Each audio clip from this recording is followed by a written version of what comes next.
Welcome to Bible and Body in a Year, day 21. Just stretching and a little bit of abs today, starting in Exodus. So let's get started.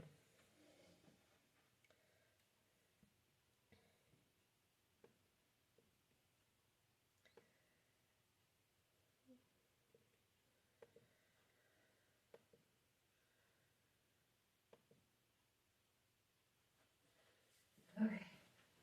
The book of Exodus, chapter 1. All right, Now these are the names of the children of Israel, fingers together, which came into Egypt. Every man in his household came with Jacob. Reuben, Simeon, Levi, and Judah. Issachar, Zebulun, and Benjamin. Dan and Naphtali, Gad and Asher. And all the souls that came out of the loins of Jacob were 70 souls. But Joseph was in Egypt already.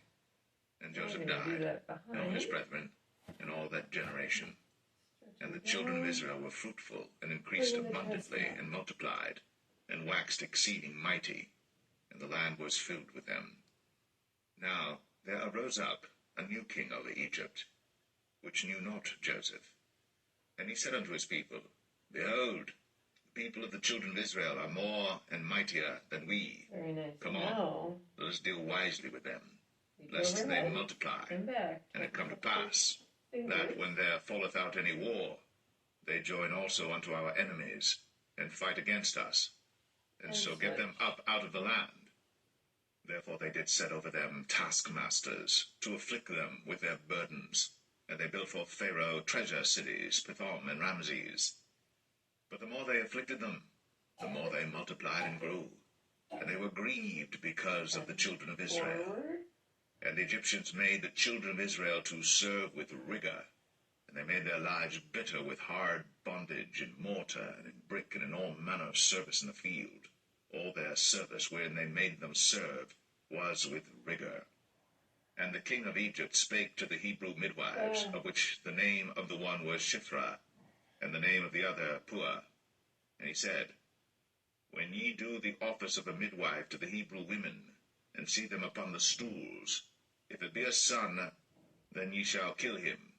But if it be a daughter, then she shall live. But the midwives feared God, and did not as the king of Egypt commanded them, but saved the men children alive. And the king of Egypt called for the midwives, and said unto them, Why have ye done this thing, and have saved the men children alive?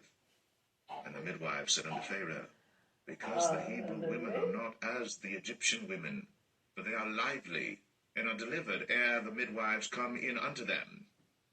Therefore God dealt well with the midwives, and the people multiplied, and waxed very mighty. And it came to pass, because the midwives feared God, that he made them houses. And Pharaoh charged all his people, saying, Every son that is born ye shall cast into the river, and every daughter ye shall save alive.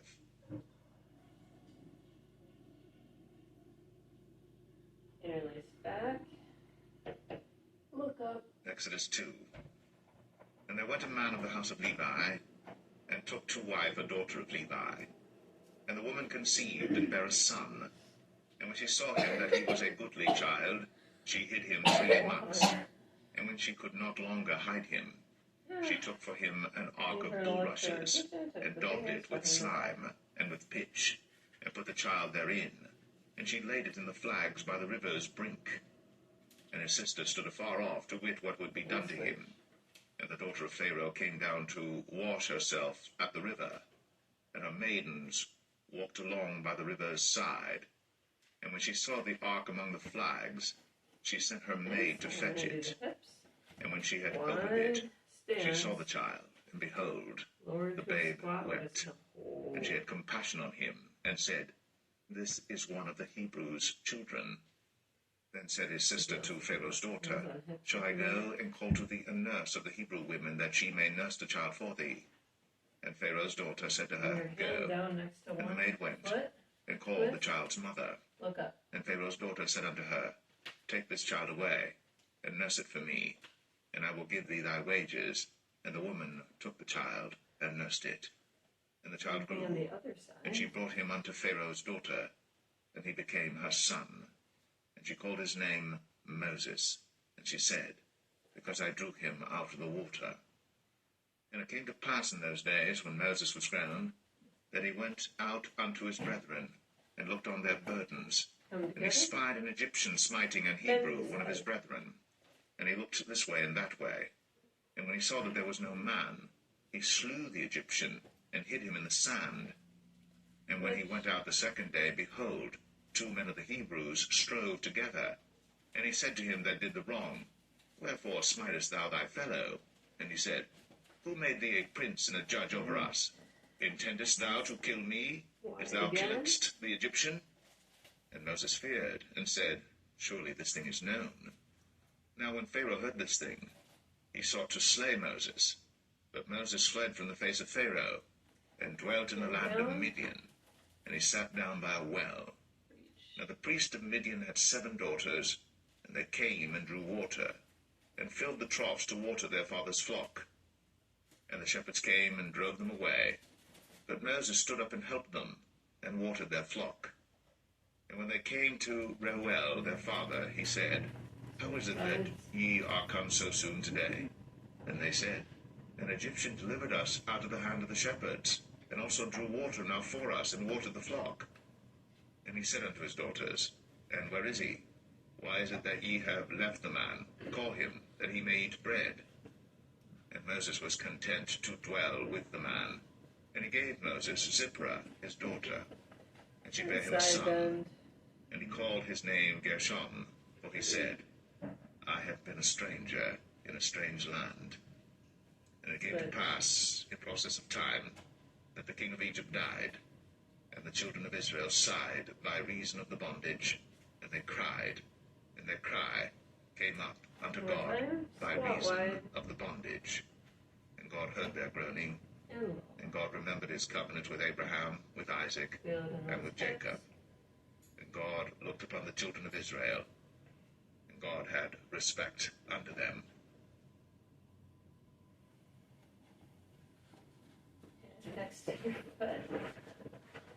Exodus 3.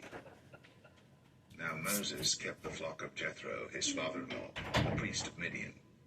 And he led the flock to the backside of the desert, and came to the mountain of God, even to Horeb. And the angel of the Lord appeared unto him in a flame of fire out of the midst of a bush. And he looked, and behold, the bush burned with fire, and the bush was not consumed. And Moses said, I will now turn aside and see this great sight, why the bush is not burnt. And when the Lord saw that he turned aside to see, God called unto him out of the midst of the bush, and said, Moses, Moses. And he said, Here am I. And he said, Draw not nigh hither, put off thy shoes from off thy feet, for the place whereon thou standest is holy ground. Moreover, he said, I am the God of thy father, the God of Abraham, the God of Isaac, and the God of Jacob. And Moses hid his face, for he was afraid to look upon God. And the Lord said, I have surely seen the affliction of my people which are in Egypt, and have heard their cry by reason of their taskmasters. For I know their sorrows, and I am come down to deliver them out of the hand of the Egyptians, and to bring them up out of that land unto a good land, and a large, unto a land flowing with milk and honey, unto the place of the Canaanites, and the Hittites, and the Amorites, and the Perizzites, and the Hivites, and the Jebusites. Now therefore, behold, the cry of the children of Israel is come unto me, and I have also seen the oppression wherewith the Egyptians oppress them. Come now therefore, and I will send thee unto Pharaoh, that thou mayest bring forth my people, the children of Israel, out of Egypt. And Moses said unto God, Who am I that I should go unto Pharaoh, and that I should bring forth the children of Israel out of Egypt? And he said, Certainly I will be with thee, and this shall be a token unto thee, that I have sent thee. When thou hast brought forth the people out of Egypt, ye shall serve God upon this mountain. And Moses said unto God, Behold, when I come unto the children of Israel, and shall say unto them, The God of your fathers hath sent me unto you, and they shall say to me, What is his name? What shall I say unto them? And God said unto Moses, I am that I am. And he said, Thus shalt thou say unto the children of Israel, I am hath sent me unto you. And God said moreover unto Moses, Thus shalt thou say unto the children of Israel, The Lord God of your fathers, the God of Abraham, the God of Isaac, and the God of Jacob, hath sent me unto you.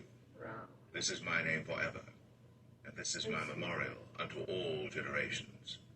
Go and gather the elders of Israel together, and say unto them, The Lord God of your fathers, the God of Abraham, of Isaac, and of Jacob, appeared unto me, saying, I have surely visited you, and seen that which is done to you in Egypt. And I have said, I will bring you up out of the affliction of Egypt, unto the land of the Canaanites, and the Hittites, and the Amorites, and the Perizzites, and the Hivites, and the Jebusites, unto a land flowing with milk and honey. And they shall hearken to thy voice, and thou shalt come, thou and the elders of Israel, unto the king of Egypt, and he shall say unto him, The Lord God of the Hebrews hath met with us. And now let us go, we beseech thee, 3 days' journey into the wilderness, that we may sacrifice to the Lord our God. And I am sure that the king of Egypt will not let you go, no, not by a mighty hand. And I will stretch out my hand, and smite Egypt with all my wonders which I will do in the midst thereof. And after that, he will let you go. And I will give this people favor in the sight of the Egyptians. And it shall come to pass that, when ye go, ye shall not go empty. But every woman shall borrow of her neighbor, and of her that sojourneth in her house, jewels of silver, and jewels of gold, and raiment. And ye shall put them upon your sons, and upon your daughters, and ye shall spoil the Egyptians.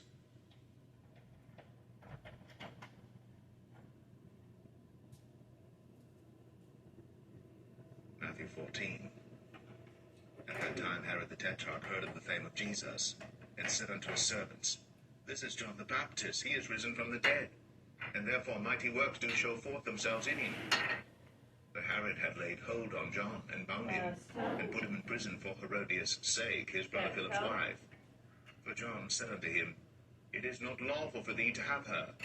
And when he would have put him to death, he feared the multitude, because they counted him as a prophet. But when Herod's birthday was kept, the daughter of Herodias danced before them, and pleased Herod. Whereupon he promised with an oath to give her whatsoever she would ask. And she, being before instructed of her mother, said, Give me here John Baptist's head in a charger. And the king was sorry. Nevertheless, for the oath's sake, and them which sat with him at meat, he commanded it to be given her. And he sent, and beheaded John in the prison. And his head was brought in a charger, and given to the damsel, and she brought it to her mother. And his disciples came, and took up the body, and buried it, and went and told Jesus. When Jesus heard of it, he departed thence by ship into a desert place apart. And when the people had heard thereof, they followed him on foot out of the cities. And Jesus went forth and saw a great multitude, and was moved with compassion toward them, and he healed their sick. And when it was evening, his disciples came to him, saying, This is a desert place, and the time is now past. Send the multitude away, that they may go into the villages, and buy themselves victuals. But Jesus said unto them, They need not depart. Give ye them to eat. And they say unto him, We have here but 5 loaves and 2 fishes. He said, Bring them hither to me. And he commanded the multitude to sit down on the grass, and took the 5 loaves and the 2 fishes, and looking up to heaven, he blessed and brake, and gave the loaves to his disciples, and the disciples to the multitude. And they did all eat, and were filled. And they took up of the fragments that remained 12 baskets full.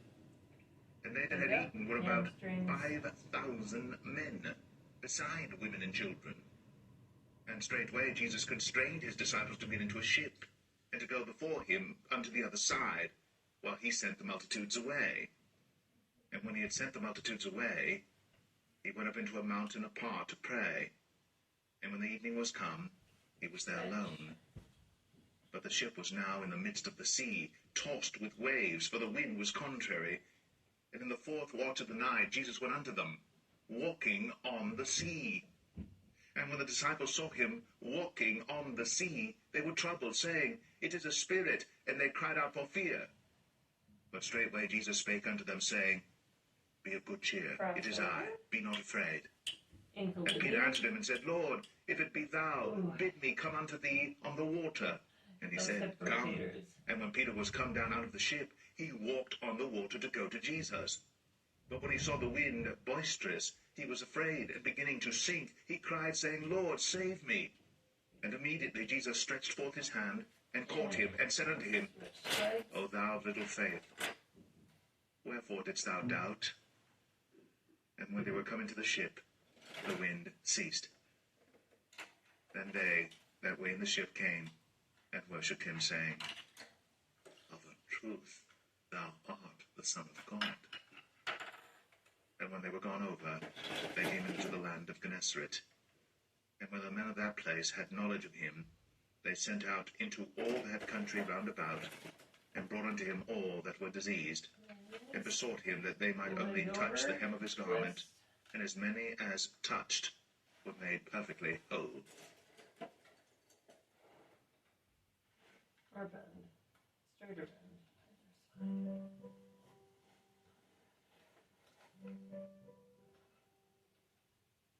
Twist. All right. Great job. We're going to call it a day today. I'll see you tomorrow for some more real work. Have a great rest day.